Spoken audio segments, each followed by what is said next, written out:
पाठ 28 अपठित गद्यांश unseen passages.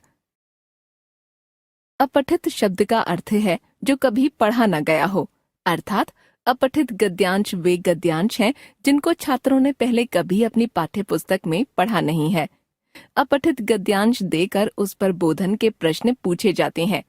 इन प्रश्नों के उत्तर छात्रों को उसी गद्यांश के आधार पर देने होते हैं। उत्तर देते समय यह कोशिश होनी चाहिए कि उत्तर में गद्यांश के वाक्यों को जैसा का तैसा न उतारा जाए, बल्कि उसमें कही गई बात को अपने शब्दों में व्यक्त किया जाए। अपठित गद्यांश हल करते समय ध्यान देने योग्य बातें: दिए गए अवतरण को 1-2 बार मन में पढ़ें तथा उसे समझने का प्रयास करें। तदुपरांत प्रश्नों को अलग अलग पढ़ें और प्रत्येक प्रश्न के संभावित उत्तर को अवतरण में रेखांकित करें। जब प्रश्नों के उत्तर लिखना प्रारंभ करें तो लेखक द्वारा कही गई बात को सरल एवं स्पष्ट भाषा में छोटे छोटे वाक्यों में व्यक्त करें। जो भी कहना हो कम से कम शब्दों में कहें। यदि शीर्षक देना हो तो पहले 2-3 शीर्षक सोच लें, फिर उनमें से जो सबसे अधिक उपयुक्त लगे उसे उत्तर के रूप में लिखें। यदि प्रश्नों के उत्तर के लिए विकल्प दिए गए हैं तो जो सबसे अधिक सटीक विकल्प हो उसे चुनिए। आइए अपठित गद्यांश के कुछ उदाहरण देखते हैं। दुनिया की हर एक चीज हमें शिक्षा देती है। एक दिन मैं धूप में घूम रहा था।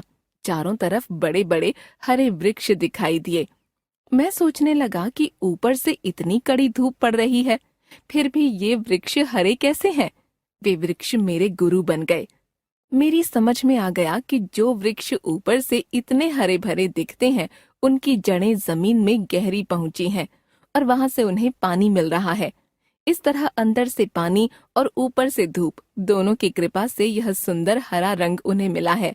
इसी तरह हमें अंदर से भक्ति का पानी और बाहर से तपस्या की धूप मिले तो हम भी पेड़ों जैसे हरे भरे हो जाएं। हम ज्ञान की दृष्टि से परिश्रम को नहीं देखते, इसलिए उसमें तकलीफ मालूम होती है। ऐसे लोगों को आरोग्य और ज्ञान कभी मिलने वाला नहीं। उपर्युक्त गद्यांश को पढ़कर प्रश्नों के सही उत्तर पर निशान लगाइए। क. वृक्ष गुरु कैसे बन गए? 1. वृक्षों को देखकर लेखक को आनंद प्राप्त हुआ। 2. वृक्षों को देखकर लेखक को जीवन की शिक्षा मिली। 3. वृक्षों को देखकर लेखक के मन में प्रकृति के प्रति प्रेम जगा। 4. इनमें से कोई नहीं। ख.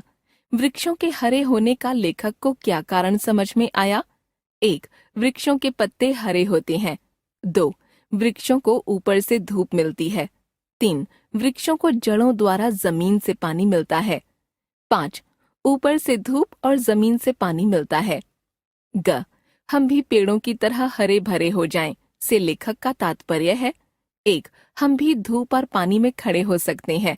2. हम भी वृक्षों की तरह मजबूत हो सकते हैं। 3. हमारी आयु भी वृक्षों की तरह लंबी हो सकती है।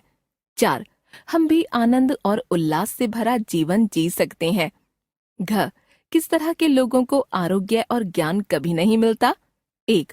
जो ज्ञान की दृष्टि से परिश्रम को नहीं देखते। 2. जो अज्ञानी हैं। 3. जो परिश्रम नहीं करना चाहते। 4. तीनों उत्तर गलत। अंग. शिक्षा शब्द से विशेषण बनाइए। 1. शिक्षक। 2. शिक्षित। 3. शिक्षण। 4. शिक्षार्थी।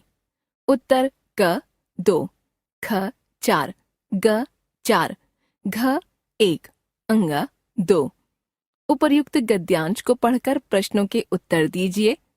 क. दुनिया की हर चीज हमें कैसे शिक्षा दे सकती है? उत्तर: यदि मनुष्य अपने ज्ञान चक्षुओं को खुला रखे तो वह संसार की प्रत्येक वस्तु से शिक्षा ग्रहण कर सकता है। ख. वृक्षों के हरे होने का लेखक को क्या कारण समझ में आया?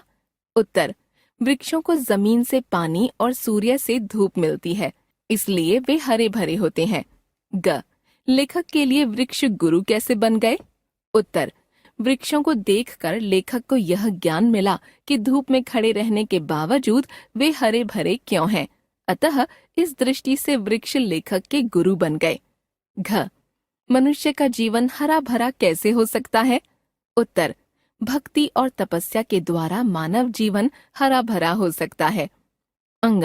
हरे भरे शब्द का विग्रह करते हुए बताइए यह कौन से समास का उदाहरण है? उत्तर: हरे भरे, हरे और भरे, द्वंद्व समास।